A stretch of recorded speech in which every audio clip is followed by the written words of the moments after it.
Ihr, die da sind, möchte ich herzlich begrüßen, aber es wird anscheinend auch übertragen für Leute, die nicht können da sein, und die möchte ich auch alle ganz herzlich begrüßen, die jetzt daheim zugeschaltet sind und mit dabei sind.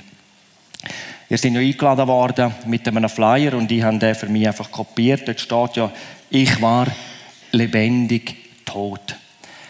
Und das ist wirklich eine Aussage gewesen, die ich einmal gemacht habe. Und das ist unmittelbar nach meiner Entscheidung für Jesus Christus gewesen. Ich werde dann auch heute ein bisschen ausführlicher erzählen, wie das vorher ausgesehen hat.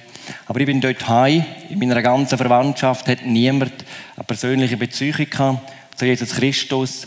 Niemand war irgendwie wirklich gläubig gewesen. Und ich bin dann heim nach dieser Entscheidung. Das war ja so ein gewaltiges Erlebnis gewesen. Und bin vor meiner Mama an den Boden hergelegen und habe gesagt: Mama, ich bin tot gewesen. Erst jetzt lebe ich wirklich. Das einfach auch, dass ihr wisst, warum das auf dem Flyer gestanden ist. Ich möchte, bevor ich aus meinem Leben erzähle, einen zentralen Vers, der auch das widerspiegelt, was ich persönlich erfahren habe, uns vorlesen. Und der steht im Neuen Testament, im 2. Korintherbrief, Kapitel 5, Vers 17. Das hat damals der Apostel Paulus den Gläubigen in der Gemeinde in Korinth geschrieben. Und dort steht: Ist jemand in Christus, so ist er eine neue Kreatur. Man könnte sagen, eine neue Schöpfung. Das Alte ist vergangen, ein ganz Neues ist geworden. Und das zeigt uns da eigentlich etwas sehr Zentrales. Es gibt also ein Vorher und ein Nachher. Wenn ich so das Vorher heute natürlich auch werde beleuchten, will ich aber gerade so ein bisschen zu der letzten Phase von meinem Vorher mal kurz etwas sagen. Ich bin damals, es ist wirklich ein tiefer Punkt in meinem Leben, es ist ein paar Wochen, bevor ich mich entschieden habe für das Leben mit Jesus Christus, ganz allein daheim gewesen. Und in meinem Leben war es wirklich ein Scherbenhaufen damals. Und ich erinnere mich noch, ich bin so verzweifelt gewesen. Mir sind Tränen gekommen, ich bin allein daheim im Bett gewesen. Und dann irgendwie, in dieser Verzweiflung drinnen, habe ich einfach gesagt: Gott, wenn es dich gibt, dann bitte hilf mir. Ich habe aber noch keine Ahnung gehabt, was das dann einmal noch auslösen wird. Das ist wirklich die tiefste Zeit in meinem Leben. Die andere Seite, die neue Seite, ein paar Monate nach meiner Entscheidung, ich habe dann natürlich andere gläubige Menschen kennengelernt. Unter anderem einer, der war 22 Jahre im Heroin gewesen, eigentlich auch sehr, also ein kaputtes Leben. Aber Jesus Christus hat ihn völlig frei gemacht. Und den durfte ich kennenlernen, eigentlich kurz nachdem ich zum Glauben gekommen bin. Und dann ist eben ein paar Monate nach meiner Entscheidung für Jesus, es war Valentinstag 2005. Und er hat schon ein bisschen mitgekriegt, ich habe mal das in Gedanken gefasst, was ich so jetzt für Jesus auch empfinden, oder einfach das, die Liebe, die in mein Herz gekommen ist durch Jesus Christus, habe ich dann mal aufgeschrieben, habe ihm das auch gesagt, wir haben uns öfters getroffen. Und dann hat er mir dann an dem Valentinstag angerufen und hat gesagt: Michi, man kann beim Radio Grischa ein Gedicht abgeben für seine Liebste oder für seine Liebsten. Schreib doch etwas für Jesus. Und ich habe etwas aufgeschrieben, es war wirklich in 20 Minuten auf dem Papier gewesen. Und dann ist das bei einem öffentlichen Kaffee nebendran gewesen. Ich bin dorthin, mein Herz hat gepocht. Und dann ist die Frau dort vom Radio Grischa dort gewesen und hat gesagt: Ja, ich könnte das hier abgeben. Dann habe ich gesagt: Ich möchte es gerne aufsagen. Ja gut, dann nehmen wir das hier gleich auf. Hinten dran war ein Kaffee, es waren ein Haufen Leute gewesen. Und dann hat sie mir gesagt: Ja, du darfst sagen, für wer das ist. Oder du darfst sagen, wer du bist. Dein Name, wie alt du bist und für wer dein Gedicht ist. Und dann habe ich gesagt: Ja, ich bin der Michael Putzi, so und so alt, und mein Gedicht ist für Jesus Christus. Dann hat er mich so angeschaut.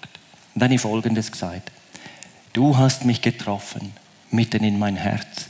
Niemand vor dir hat mich so tief berührt. Wie weggeblasen war die Leere und der Schmerz. Du hast mich zurück ins Licht geführt. Deine Liebe ist tiefer wie das Meer. Deine Gegenwart so wunderbar. Dich habe ich mir gewünscht so sehr. Du hast gemacht mein Herz wieder rein und klar. Es ist wie im Frühling, die Natur erwacht. und die Wahrheit, die Liebe liebt. Für mich hast du es damals gemacht, in Klammern, das, was er am Kreuz von Golgatha gemacht hat. Oh Jesus, wunderbar, dass es dich gibt. Und dann hat da im Café einer, das ist ein früherer Arbeitskollege, ich habe nicht gewusst, dass der dort ist. Hey Putz, jetzt hast du aber alles gegeben. Dann bin ich dann zu ihm und habe ihm dann ein bisschen ausführlicher erzählt, was eigentlich passiert ist in meinem Leben.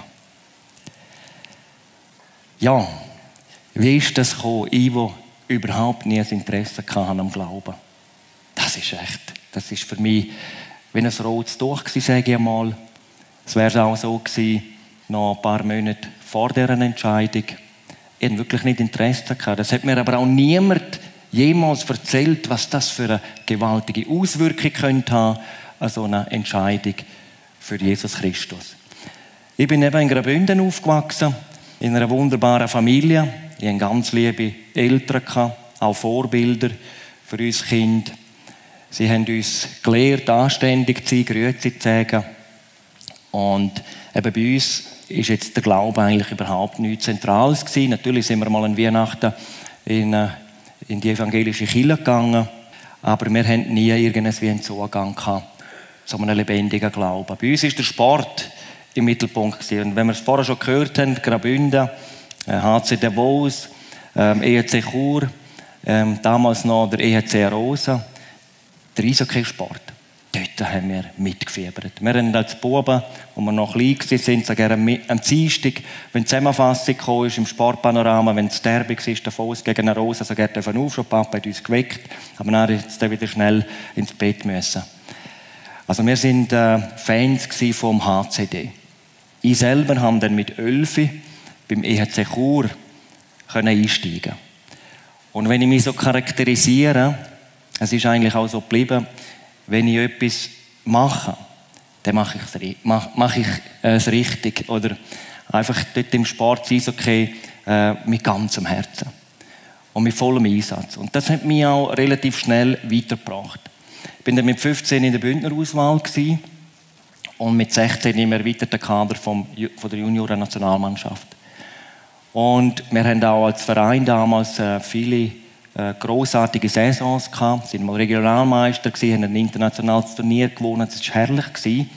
So miteinander. Und wir haben wirklich einen super Zusammenhalt gehabt in diesen Jahren. Man kann sagen, einer für alle Vereine. Wenn einer mal einen Fehler gemacht hat, der andere hat den ausgebügelt. Und wir haben wirklich einen guten Teamgeist gehabt in dieser Mannschaft. Also hat alles eigentlich sehr gut ausgesehen. Mein Traum oder mein Ziel war, mal Profi zu werden, mal mein Geld zu verdienen mit dem Eishockey-Sport. Und dann ist aber Folgendes passiert. Ich bin noch nicht aus der Schule damals, im letzten Schuljahr bin ich zum ersten Mal mit einer Macht in Kontakt gekommen, die später verheerende Auswirkungen hatte in meinem Leben. Alkohol. Natürlich, die Anfänge sind ganz minim gewesen. Einmal ein bisschen trinken. Nachher in der Lehre ist es dann öfters einmal gewesen, einmal ein bisschen Ausgang. Bei uns hat es Alkoholismus in der Verwandtschaft gegeben. Und ich habe lange nicht gemerkt, dass mir ziemlich schnell schon mal der Ärmel reingezogen hat. Dass ich dann auch, eben schon mit 17, dann einmal an einem Sonntag daheim war, am Morgen, dass man es geschmeckt hat, was ich gestern getrunken habe. Und mein Papa dann einmal mich ein bisschen ermahnt hat und gesagt, Michi, wenn du so weitermachst, wirst du im Hockey nicht mehr weit bringen. Und wie es die Jungen halt so haben, ich habe dann gesagt, ja, mach dir keine Sorgen. Ich schiesse meine Goal. Und das kommt schon gut. Und ich habe nicht gelesen dort und es war auch noch nicht so gravierend gewesen, aber es hat wirklich sich immer mehr gesteigert. Und es war dann so, ich bin noch in die erste Mannschaft gekommen, vom EHC Chur, Nationalliga B.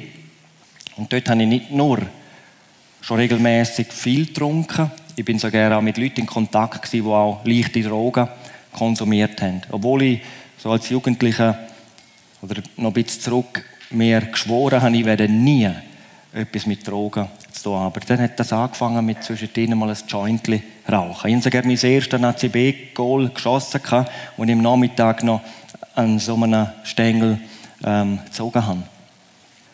Ja, ich bin dann einmal verwarnt worden von der Vereinsleitung damals. Die haben das ein bisschen gemerkt. Wir sind so 3 Spieler gewesen, junge Spieler, die eben öfters einmal noch ein bisschen länger im Ausgang sind. Und ich habe die Verwarnung ernst genommen. Ich habe gedacht, ja, ich muss jetzt echt aufhören mit diesen Partys. Und habe das auch probiert. Aber ich kann Ihnen sagen, es war bereits wie ein Zug da gewesen, der mich dort hergezogen hat. Im 2. Jahr Nazi B habe ich dann nach einem Auswärtsspiel auch wieder nicht gewusst, wie lange noch in den Ausgang zu gehen und bin alkoholisiert auf dem Heimweg und habe einen schweren Autounfall verursacht. Es hat mich überschlagen mit dem Auto, ich bin nicht angegurtet mit meinem Kopf, mit meinem Gesicht da, die Frontscheibe so getüpft, dass alles verscherbelt war. Ich habe nicht einmal gemerkt, dass es mich überschlagen hat. Ich hatte natürlich Schrammen im Gesicht, Brustkorbprellung. Aber wie durch ein Wunder bin ich fast unverletzt aus dem Auto rausgekommen. Ich musste natürlich im Spital den Blutuntersuch machen und auch einen Alkoholtest. Und der hat dann einiges zu viel angezeigt. Ist mir auf der Stelle der Ausweis entzogen worden für 6 Monate. Ich bin am gleichen Tag heim. Meine Mama hat mich abgeholt. Und ich habe gedacht, jetzt gibt es ein Donnerwetter vom Papa. Aber es war ganz anders. Er ist mir dann entgegengekommen und dann hat er gesagt, und zwar mit so einer Liebe, Michael, komm, wir machen einen Spaziergang. Und dann hat er gesagt, schau nicht zurück. Schau vorwärts und mach es jetzt besser. Und da ist so eine Liebe mir entgegengekommen, das hat mich so berührt, dass ich dort mich entschieden habe, jetzt will ich von ganzem Herzen aufhören mit dem Zeug.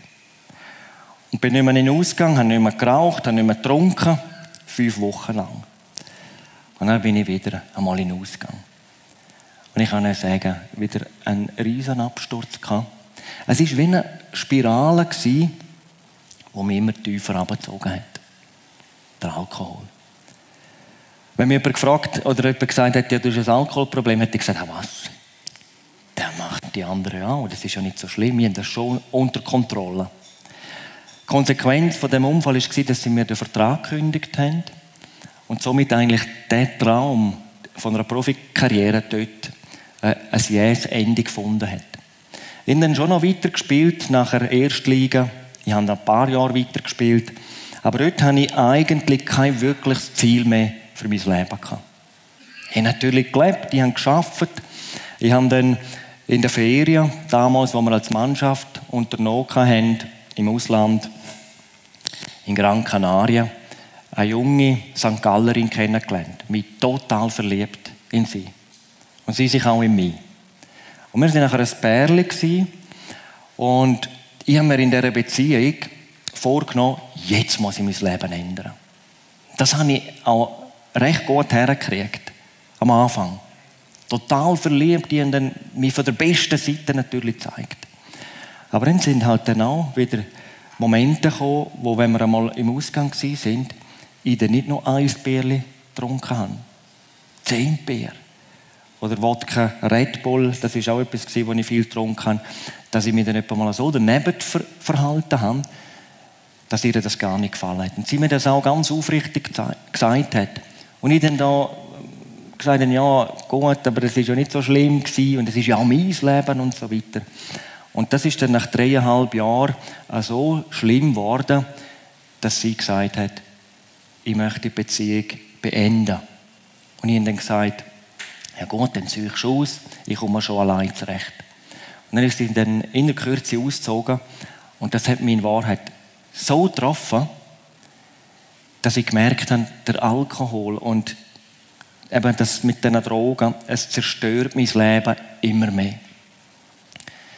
Ich habe mich dann zurückgezogen in dieser Phase, ich bin auch nicht mehr in den Ausgang gegangen.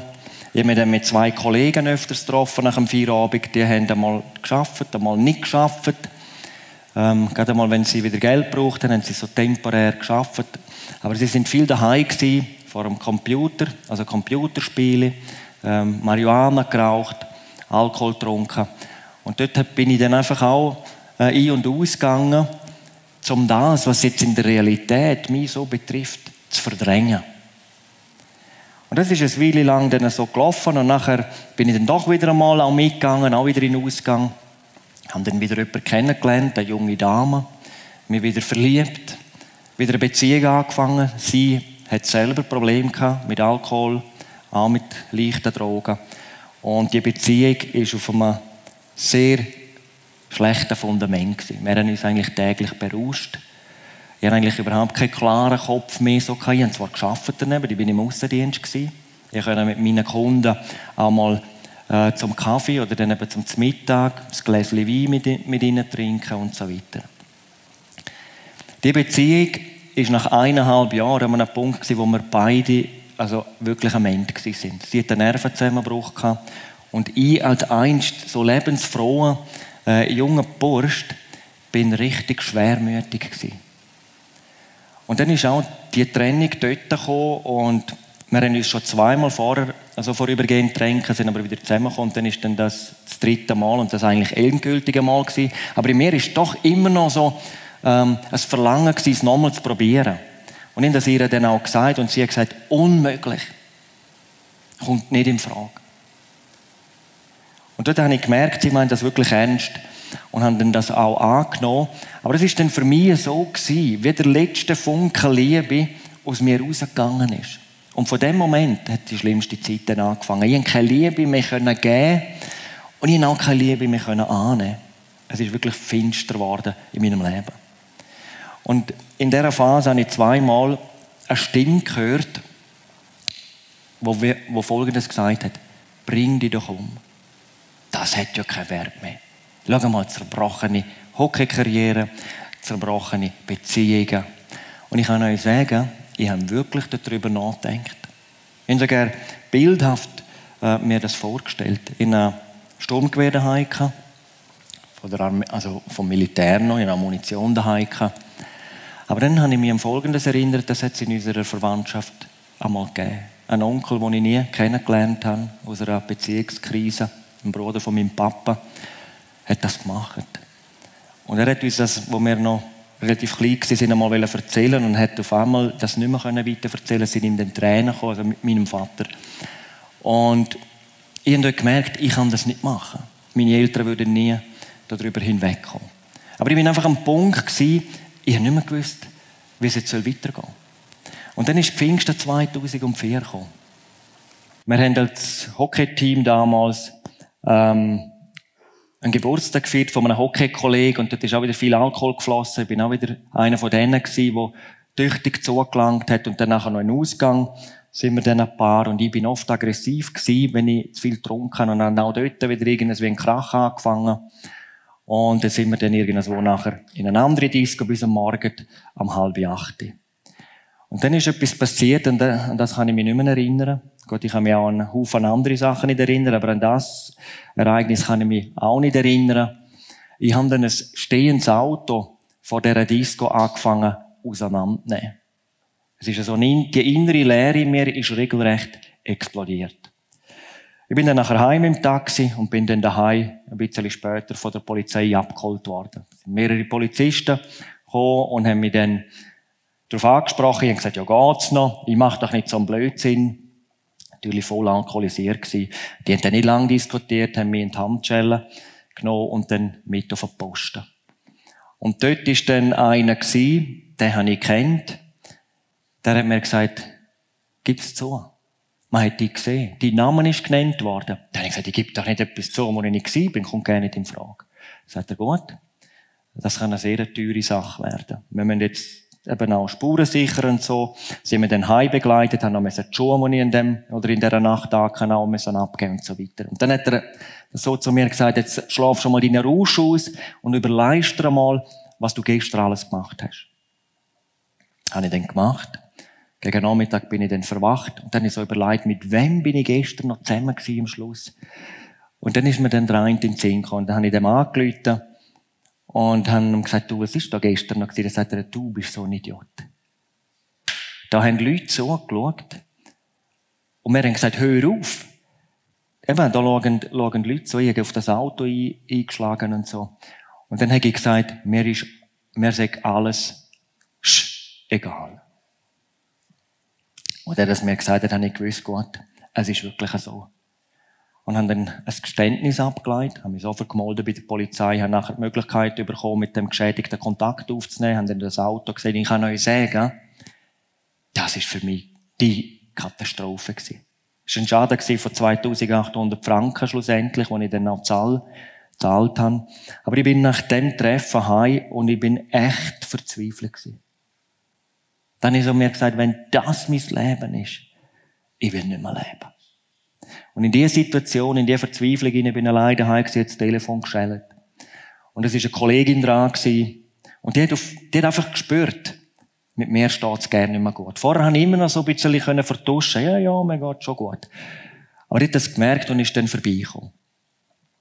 Und dann habe ich zum allerersten Mal mein Herz einmal geöffnet. Und habe gesagt, mir geht's ganz dreckig. Ich habe keine Ahnung mehr, was ich noch machen soll. Und dann hat sie mir einen Rat gegeben, such den Sinn im Leben. Sie hat mir nicht gesagt, was sie genau damit meint. Aber irgendwie hat das bei mir etwas ausgelöst, dass ich dann überlegt habe, mit wem kann ich reden, wo mir die Wahrheit sagt. Und dann ist es ganz schnell gegangen. Ich weiss nicht, das ist ein Gedanke vom Himmel gewesen. Es ist auch wie eine Stimme gewesen. Gang zum Marcel Bäni. Das war mein Religionslehrer. 16 Jahre vorher hat er im Unterricht einmal erzählt, wie Christus sein Leben verändert hat. Er hat auch so ein bisschen erzählt von seiner Vorgeschichte. Und ich habe sofort gewusst, der wird mir die Wahrheit sagen. Ich habe ihn angerufen. Er ist dann nicht rum, hat mir zurückgerufen und hat dann gesagt, ja, Michael, und ich mag mich noch erinnern, du hast immer das Gegenteil gemacht von dem, was ich gesagt habe. Aber um was geht's? Dann habe ich gesagt, du, ich habe etwas erlebt. Okay, gut, dann wir uns mal treffen und dann vielleicht auch ein drittes Mal. Und dann haben wir uns treffen und der hat fast noch gleich ausgesehen wie vor 16 Jahren. Ich bin dann auf ihn zugelaufen und gesagt, Marcel, ich bin auf der Suche nach dem Sinn vom Leben und du bist mir in den Sinn gekommen. Und dann hat er so den Daumen aufgekippt und gesagt, bin ich froh, bin ich dir in den Sinn gekommen. Und dann hat er mir anhand von einer Zeichnung auf der Flipchart etwas erklärt. Er hat dann unten eine Spalte gemacht, in der Mitte eine und oben eine. Und unten hat er reingeschrieben, Realität. Was du kannst sehen, was du kannst anlangen. Und in der Mitte, das hat er dann so ein Raster gemacht, also viele so Fältchen. Spirituelle, unsichtbare Welt, die auch existiert, die wir aber nicht sehen. Und dann hat er so 2 Symbole gemacht, das Kreisli, das Kreuzli und hat etwa gleich viel von beiden gemacht in dieser mittleren Spalte und sagt etwas Gutes und etwas Böses. Und dann hat er oben die Spalte dann unterteilt, Himmel und Hölle. Und dann hat er den Weg von unten durch die spirituelle Welt in den Himmel gezeichnet und sagt so zu mir, Michael, der beste Wegweiser durchs Leben ist die Bibel, das Wort Gottes. Wenn ist der Laden runter, dann was soll ich mit der Bibel? Ich kann dir nicht mehr sagen. Nimm dir 1 Monat Zeit. Fang an im Neuen Testament zu lesen. Jeden Tag ein Abschnitt von Jesus, was er gesagt hat und was er gemacht hat. Und bitte ihn, dass er sich dir persönlich zeigt. Wenn nichts kommt, 1 Monat und jeden Tag ein Abschnitt. Nicht einmal viel und dann ein paar Tage nichts. Jeden Tag ein Abschnitt. Wenn nichts kommt, dann kannst du die Bibel weglegen. Den gibt's nicht. Und der Satz, der ist mir rein. Da habe ich gedacht, ja, was ist schon ein Monat?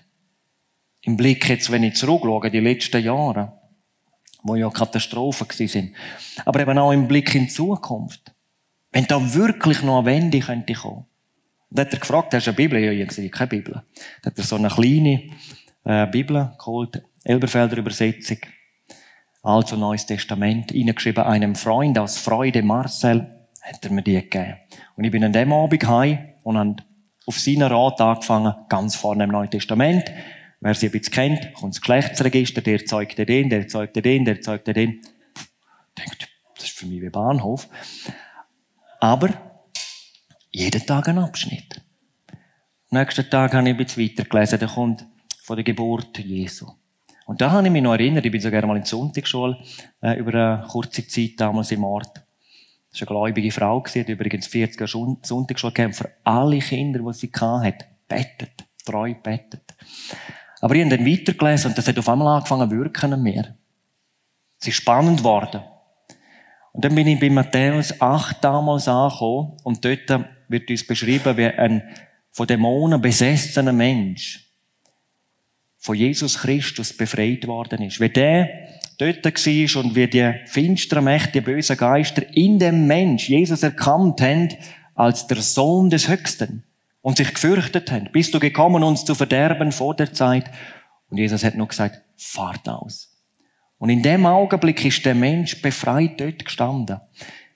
Bei mir ist es so gewesen, durch diese Stelle hat Gott mir die Augen geöffnet, dass es eine böse Macht gibt. Dann habe ich sofort gewusst, die Stimme, die ich gehört habe, bring die doch um. Das hat ja keinen Wert mehr. Aha, das ist von dort. Wenn mir einen Tag vorher jemand gesagt hat, es gibt einen Teufel, einen Satan, hätte ich gesagt, das Märchen kannst du selber glauben. Aber durch das Lesen vom Wort Gottes hat Gott angefangen, mir die Augen zu öffnen.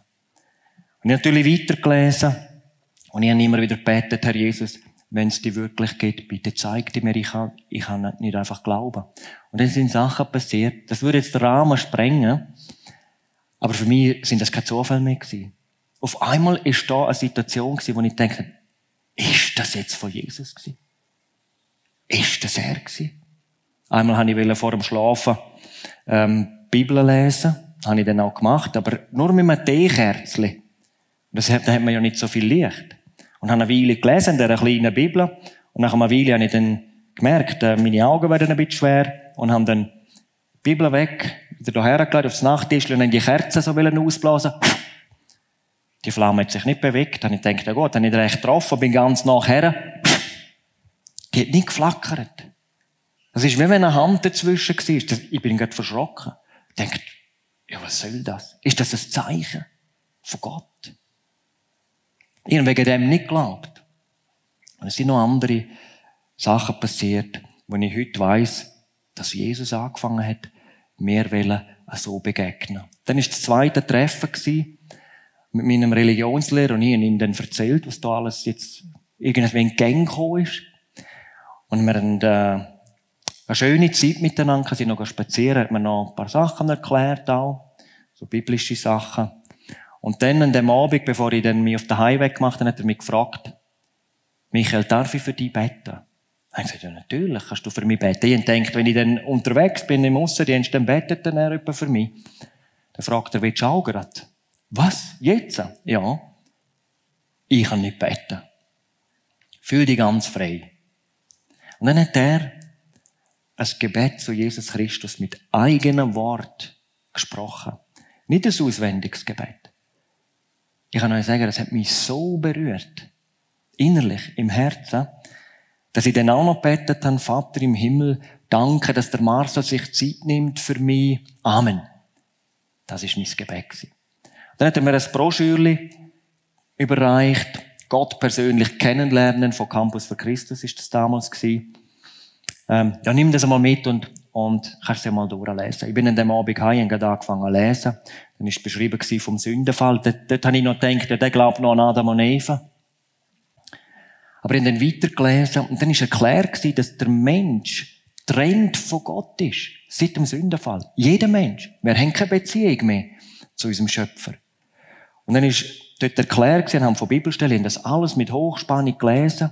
Es war dann auch eine Zeichnung von dieser Trennung, dass aber Jesus Christus herabgestiegen ist, aus der Herrlichkeit vom Vater in die Welt gekommen ist, Mensch geworden ist und dann eben am Kreuz von Golgatha für meine Schuld sein Leben geopfert hat. Und so der Weg geöffnet hat, wieder zurück zum Vater im Himmel. Und dann ist so ein Gebet formuliert gewesen, wie man jetzt sein Leben kann, Jesus Christus anvertrauen. Und dann habe ich den ersten Satz gelesen, Vater im Himmel, mir ist klar geworden, dass ich mein Leben selbst bestimmt habe und dadurch von dir getrennt bin. Und bam, das hat eingeschlagen wie eine Bombe bei mir. In dem Moment habe ich auf einmal erkannt, ich bin verloren. Und wie viel Übertretungen sind in meinem Leben. Und ich kann euch sagen, ich habe viel Schmutz in meinem Leben gehabt. Dann war aber der nächste Satz, bitte vergib mir alle meine Sünden. Und dann danke, dass Christus für mich gestorben und für mich und mein Erlöser geworden ist. Und dann, Herr Jesus, übernimm du die Herrschaft in meinem Leben und verändere mich so, wie du mich haben möchtest. In dem Moment ist mir so klar gewesen, Jesus ist der Einzige, der wirklich weiss, was Gott ist für mich. Und dann habe ich das Gebet nochmal von ganzem Herzen ausgesprochen an die Adresse vom Herrn Jesus Christus. Und ich kann euch sagen, ich kann das eigentlich nicht beschreiben. In dem Augenblick war es, wie wenn eine Kette gelöst wird. Der Alkoholismus. Und mich so im Griff hatte, ich habe sofort gemerkt, ich bin frei. Dort hat Gott ein mächtiges Wunder getan. Ich bin von dieser Stunde an frei von der Macht vom Alkohol. Und es war gerade der Gedanke, am Freude, kein Alkohol trinken. Klarer Kopf, das ist auch so geblieben. Und natürlich, wer will, kann mal ein Glas Wein trinken. Es mag ja auch gut sein, zu einem guten Essen. Also ich bin nicht der, der jetzt sagt, man darf nicht. Überhaupt nicht. Aber für mich war dort klar, ich gebe nicht mehr den kleinen Finger. Und das andere war, die Lehre dort drinnen ist erfüllt worden mit der Liebe Gottes. Und das ist eine Umwälzung an diesem Abend. Eine Erfahrung, dass ich am anderen Tag kaum erwarten konnte, am Morgen ins Büro zu gehen. Früher habe ich gekämpft um jede Minute. Noch ein bisschen schlafen. Nein, ich bin wirklich fit gewesen. Und das war anders gewesen. Dann bin ich ins Büro und einem Arbeitskollegen gesagt, du, ich habe meinen Glauben gefunden. Ich glaube an Jesus Christus. In ein neues Leben. Ich bin frei vom Alkohol. Und er hat mich mit grossen Augen angeschaut. Hat mich auch gekannt, dass ich etwa mit einer Fahne am Morgen ins Büro gekommen bin. Und dann hat er dann gesagt, du musst mit einem reden, der kauft etwa Baumaterial da bei uns, der läuft mit einem T-Shirt um, Jesus 1, Renzo 2. Das war der ehemalige Drogenabhängige gewesen. Und ich konnte dann mit ihm abmachen, habe mich mit ihm getroffen, habe dann ihm erzählt, was jetzt bei mir passiert ist und habe dann gefragt, würdest du mal mir erzählen, was du erlebt hast? Und dann hat er gesagt, ja, gern. Dann hat er mir seine Geschichte erzählt. Ich kann euch sagen, wir sind die Haare hier aufgestanden, wie Jesus den Mann von dieser Sucht befreit hat und so einen mächtigen Zeugen von dieser Macht Jesu, von dieser Liebe Gottes gemacht hat. Und das ist ja schon ganz am Anfang, als ich zum Glauben gekommen bin. Für mich war dort klar, bei Jesus gibt es keine hoffnungslosen Fälle. Und jeder darf kommen. Und wer sich ihm ganz anvertraut, der wird das ganz neue Leben empfangen. Das ewige Leben, das ja dann da schon anfängt. Und auch die Gewissheit, wenn ich mal sterbe, werde ich ganz sicher in der Herrlichkeit Gottes sein.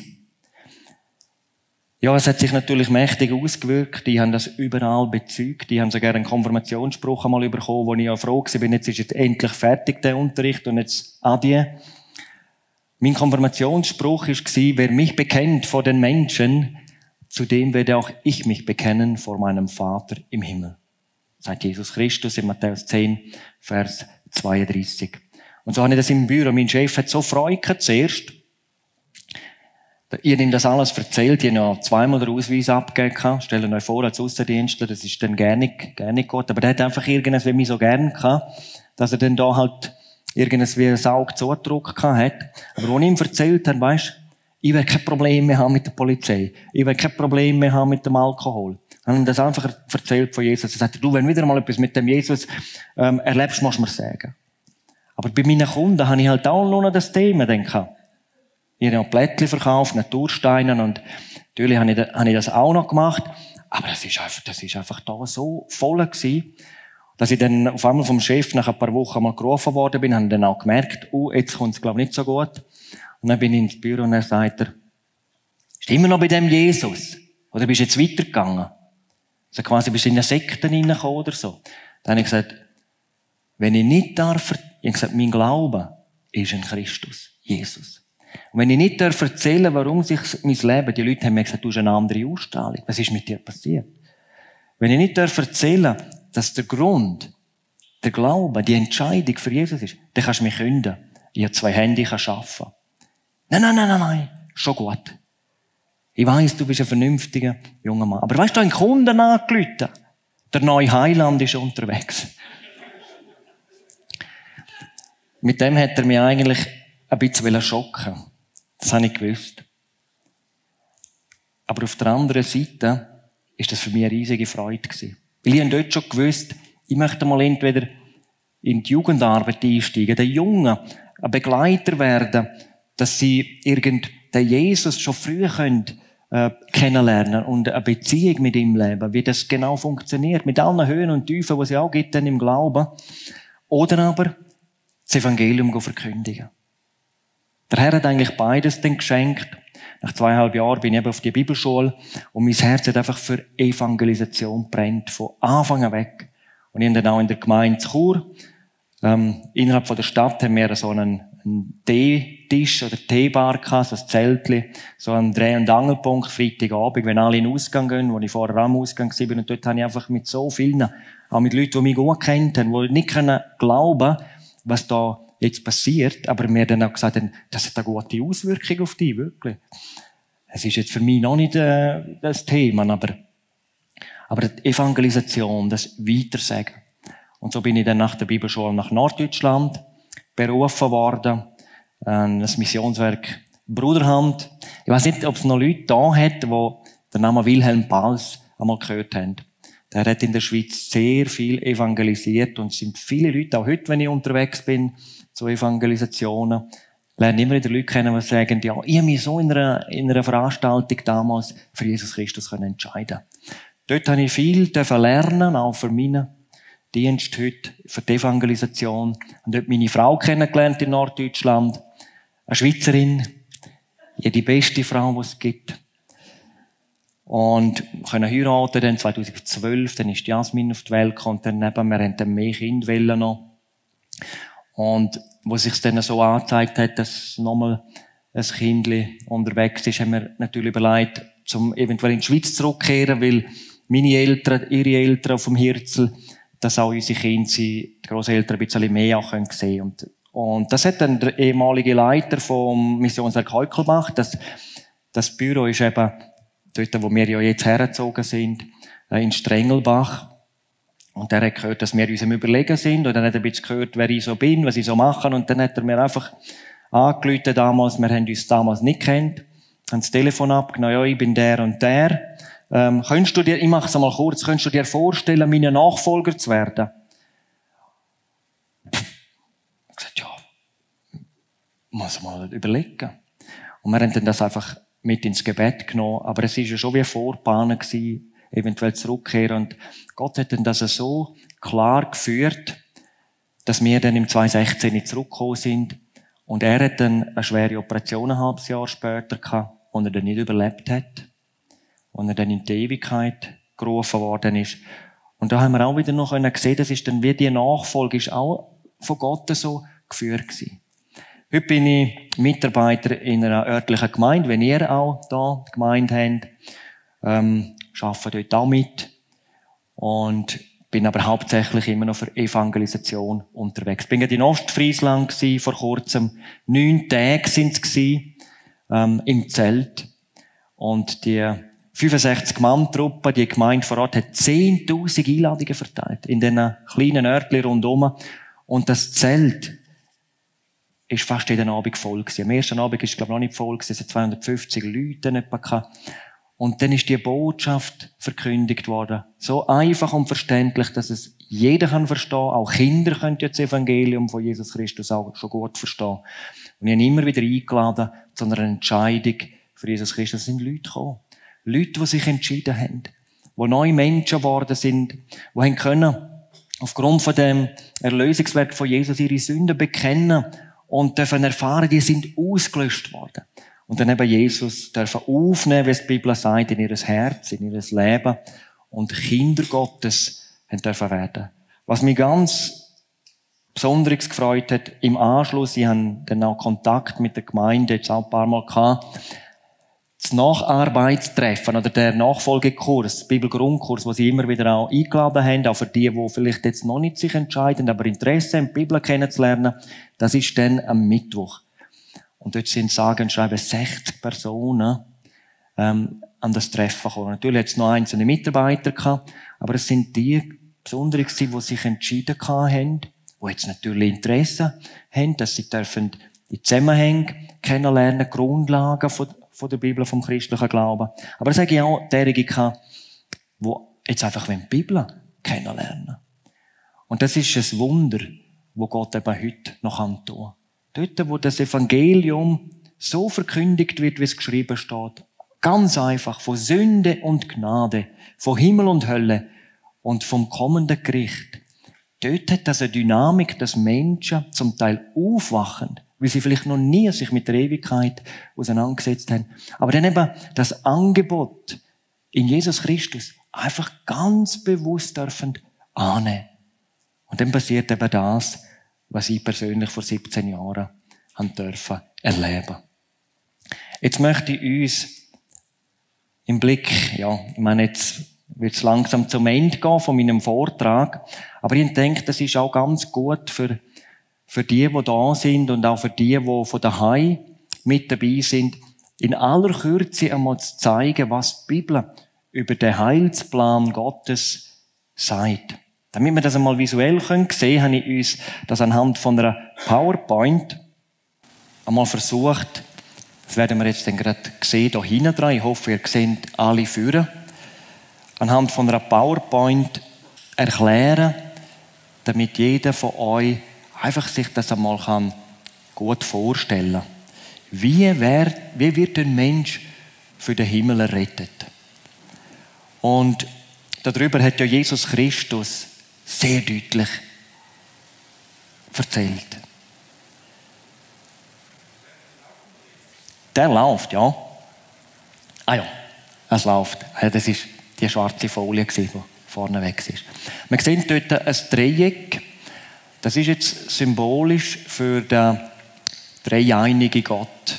So wie die Bibel uns Gott dort offenbaren. Gott Vater, Gott Sohn, Gott Heiliger Geist, ein Gott, doch 3 Personen. Das können wir vom Verstand gerne nicht so recht zusammenkriegen. Dann steht bereits im Alten Testament, dass es zu einem Ereignis gekommen ist, das zur Trennung zwischen den Menschen und Gott geführt hat. Der Sündenfall. Also die Sünde hat die zerstörerische Macht gerade von Anfang weg gehabt, dass jeder Mensch seit Geburt schon getrennt von Gott in die Welt hineingeboren wird. Heute haben wir etwas über 7 Milliarden Menschen und jeder Mensch bewegt sich auf dem Weg eigentlich immer weiter weg von Gott. Eigentlich jede neue Sünde, jede neue Übertretung, wenn wir jetzt die 10 Gebote anschauen, führt dazu, dass ich immer mich weiter entferne von Gott. Da gibt es natürlich unterschiedliche Leute, die haben jetzt ein bisschen aus meinem Leben gehört, da gibt es die, die haben so grosse Verfehlungen, dass die ganze Stadt das sieht. Dann gibt es aber Leute, die haben scheinbar so Kleinigkeiten, mal Lügen, Hass, Neid, Stolz, Stehlen.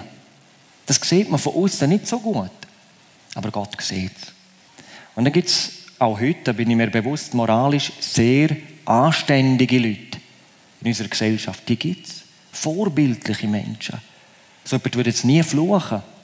Tut vielleicht viel Gutes, aber auch sie sündigend. Die Bibel sagt, alle haben gesündigt und sie sind ausgeschlossen von der Herrlichkeit Gottes. Und wenn der Mensch so weiterlebt, eines Tages geht er über die Linie. Er stirbt. Und dann geht er mit all seinen Verfehlungen, mit all seiner Schuld gegenüber Gott in die Ewigkeit. Und die Bibel sagt, es ist Gesetz, dem Menschen zu sterben, einmal, danach aber das Gericht. Und dort werden einst Bücher auftun. So steht es in der Offenbarung. Und dort steht alles drin, was wir gemacht, was wir gesagt, sogar was wir gedacht haben. Und dort findet keine Verhandlung mehr statt. Der Herr Jesus selber wird der Richter sein. Und der Mensch, der dort mit seiner Schuld erscheint, wird bei dem Gericht verurteilt. Und der Herr Jesus hat gewarnt vor dem, was dann kommt. Ewige Verdammnis. Hölle. Dort, wo der Wurm nicht stirbt, das Feuer nicht erlischt. Ewiges Heulen und Zähneklappen. Ich finde eigentlich kein Wort für den Zustand, wie schrecklich das sein wird. Aber das will Gott nicht. Gott will, 1. Timotheus 2, Vers 4, dass alle Menschen gerettet werden und zur Erkenntnis der Wahrheit kommen. Auf der anderen Seite, er will nicht, 2. Petrus 3, Vers 9, dass auch nur einer verloren geht, sondern dass alle zur Umkehr, zur Bekehrung, zur Entscheidung für Jesus Christus kommen. Und die Grundlage sehen wir, indem das eben Jesus in die Welt gekommen ist. Er ist der Einzige, der ohne Schuld war und geblieben ist. Steht mehrfach im Neuen Testament. Und dann ist er in das Kreuz gegangen, freiwillig. Und dort hat er sein Leben bereitwillig hingegeben für uns sündige Menschen. Er ist beladen worden, der himmlische Vater hat ihn sozusagen beladen mit der Schuld von allen Menschen, von allen Generationen, von der ganzen Welt. Und in dem Augenblick hat der Vater sich abwenden von seinem geliebten Sohn. Dass Jesus am Kreuz geschrauen hat und furchtbar zugerichtet war, das kann man auch nicht beschreiben. Die Haut ist in Fetzen herabgehangen, die Hände durchbohrt, durchschlagen, die Füße durchbohrt. Und er hat geschrauen an dem Kreuz: mein Gott, warum hast du mich verlassen? Er ist in einer tiefen Gottverlassenheit dort am Kreuz gewesen. Der Vater hat ihn bestraft in dem Sinn, aber Jesus hat das freiwillig gemacht, die Strafe für unsere Schuld auf sich genommen. Und so ist Jesus Christus gestorben. Und hat bewiesen, dass die Erlösung vollbracht ist und für ewig gültig ist, hat sein Vater ihn dann am 3. Tag aus den Toten auferweckt und zum Retter von der ganzen Welt bestimmt. Und Jesus Christus sagt: ich bin die Tür. Johannes 10, Vers 9. Wenn jemand durch mich hineingeht, wird er gerettet werden. Und das ist jetzt damals ja mein Leben gewesen. Vielleicht ist das jetzt dein Standpunkt. Und dort, wenn du dort stehst, auf dem Punkt, noch vor dieser Entscheidung, dann darfst du kommen, wie du bist. Jesus sagt: wer zu mir kommt, den werde ich nicht hinausstoßen. Und dann dürfen wir kommen, so wie wir sind. Die Bibel nennt das Abkehr von dem breiten Weg, der abwärts geht. Hinkehr zu Jesus Christus. Bekehrung, könnte man sagen. Abkehr, Hinkehr. Bei einer Bekehrung geht es nicht um ein paar Sünden, die wir gemacht haben, um 90% oder 95%, nein. Wenn ein Mensch sich bewusst entscheidet, wird ihm von einer Minute auf die andere 100% von all dem, was daneben war vor Gott, ausgelöscht. Und dann steht er dort, wie wenn er noch nie gesündigt hat. Das ist auch gewaltig. Das Blut Jesu, des Sohnes Gottes, macht uns rein von aller Sünde. Das ist aber nur die eine Seite, die Seite der Vergebung. Das neue Leben, das ewige Leben ist in der Person Jesus Christus. Nachdem ich meine Schuld bekannt habe und Vergebung gebeten habe, darf ich dann der zweite Schritt tun, so wie es die Bibel sagt: alle, die Jesus aufnahmen, denen gab er Macht oder Vollmacht, Kinder Gottes zu werden. Dann dürfen wir Jesus Christus einladen: Herr Jesus, komm du in mein Leben. Ich lade dich jetzt ein. Übernimm du die Führung in meinem Leben. Und dann passiert das. Dann kommt er, Kraft von seinem Heiligen Geist, ins Leben von dem Menschen. Er wird ein Kind Gottes. Er wird von Neuem geboren. Und dann kommt er auf den schmalen Weg, der dann zum himmlischen Ziel führt. Das ist das, was die Bibel uns über den Weg von der Errettung sagt.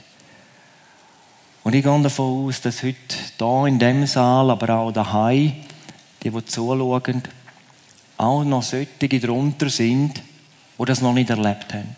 Und ich habe mir es so vorgestellt, ich möchte jetzt ein Gebet beten. So ein Gebet, wenn ich zu Jesus Christus kommen kann. Und ich würde das so machen, dass ich einfach einen Satz sage, und das wird ein kurzes Gebet sein. Die Bibel sagt, wer den Namen des Herrn anruft, wird gerettet werden. Oder sogar jeder, der den Namen des Herrn anruft, wird gerettet werden. Dass ich an die Adresse vom Herrn Jesus Christus ein kurzes Gebet spreche und einfach die denken, mal, ich möchte den Schritt auch tun, dürfen still in ihrem Herzen, vielleicht leicht hörbar, mit mir so mitbeten. Und das möchte ich gerade jetzt machen. Wir bleiben sitzen oder ihr bleibt sitzen. schlage vor, dass die wollen, ihre Augen mal einfach schliessen. Man kann auch seine Augen offen lassen. Ich bete dann auch oft mit offenen Augen, vor allem beim Autofahren. Aber auch die jetzt daheim sind, die angesprochen sind, die gemerkt haben, oh mal, das fehlt mir eigentlich, die Erfahrung, und ich möchte das. Dann darfst du jetzt einfach mit mir so mitbeten. Ich werde nach dem ersten Satz kurz warten und dann den nächsten Satz sagen, nochmal warten und so einfach das Gebet einmal laut aufsagen. Du darfst das Gebet zu deinem eigenen Gebet machen und wenn das aufrichtig und bewusst von dir, von Herzen betet wird Jesus das 100%ig erhören. Aber da werde ich dann nachher noch die eine oder andere Erklärung sagen. Jetzt möchte ich mit uns beten. Und du darfst so mitbeten, wenn du möchtest. Herr Jesus Christus, ich komme jetzt zu dir, so wie ich bin. Ich habe verstanden, dass ich ein Sünder bin und verloren bin. Aber ich glaube, dass du, Herr Jesus Christus, für alle meine Schuld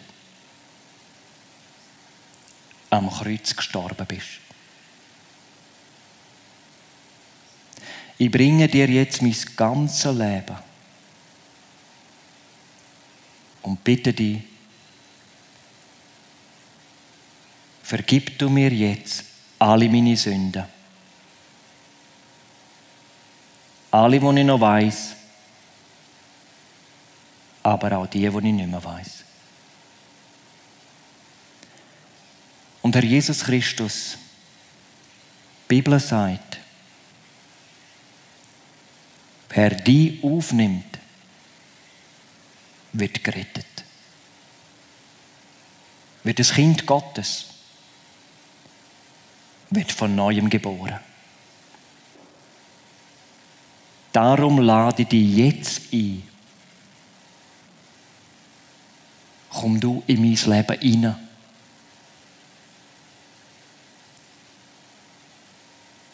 Ich öffne dir mein Herz. Und ich nehme dich jetzt auf. Komm du in mein Herz hinein. Übernimm du ab heute die Herrschaft in meinem Leben. Und verändere du mich so, wie du mich haben willst. Ich danke dir. Amen. Wenn du das Gebet jetzt betet hast, dann ist etwas ganz wichtig. Und das ist in meinem Dienst dann immer das Nächste. Dass ich die Leute einlade, wir haben hier einen Raum auch, und ihnen nochmal ganz kurz erklären, was jetzt genau passiert ist. Das ist wichtig, dass wenn ich jetzt das vielleicht betet habe und so gern erleben oder vielleicht sogar spüren, jetzt ist irgendetwas da drinnen anders, dass ich verstehe, was die Bibel darüber sagt. Und dass ich dann zum ersten Mal Danke tun für meine Errettung. Warum ist das so wichtig? Ich habe in meinem Dienst schon viele Menschen kennengelernt, die zum Teil jahrelang in so einer Gemeinde unterwegs sind. Die eigentlich einmal einen Schritt gemacht haben in dieser Art, aber irgendwo immer noch am Zweifeln sind. Bin ich jetzt gerettet oder fehlt noch etwas? Und darum ist die Erklärung von der Bibel her ganz wichtig. Weil die Gewissheit vom ewigen Leben gründet sich nicht auf Gefühl. Das kann einmal ganz enorm sein, das kann aber einmal eine Weile überhaupt nicht da sein. Nein, es gründet sich aufgrund von dem, was da geschrieben steht.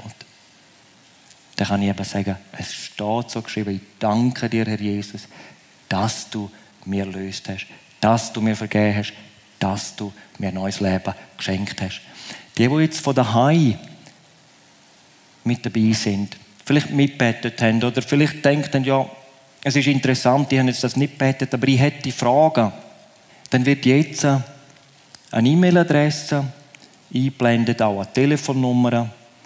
Wir haben das so abgemacht, dass einerseits natürlich da von der Gemeinde, das sind ja Menschen, die kennen Jesus Christus persönlich und sicherlich schon länger und auch die Bibel kennen sie gut, dass dann man sich da melden kann, vielleicht mit ganz konkreten Fragen. Wir freuen uns, wenn du dann die da meldest. Wenn die Frage an mich persönlich gerichtet möchte werden, dann ist auch meine Telefonnummer eingeleuchtet. Dann bin ich auch gerne bereit für ein Gespräch. Wenn vielleicht gewünscht, sogar für ein persönliches Treffen. Das ist alles möglich. Das ist das, was ich euch heute weitergeben wollte.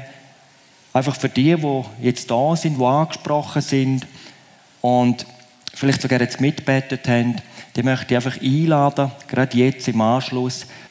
Dort geht es ein Stegeli auf, dort ist ein Raum vorbereitet, es hat dort einen Tisch und auch einige Stühle, dass ich einfach die Erklärungen nochmal machen möchte, dass wir gemeinsam noch danken können für die Errettung. Vielleicht ist noch die eine oder andere Frage, da möchte ich mir auch noch Zeit nehmen dafür.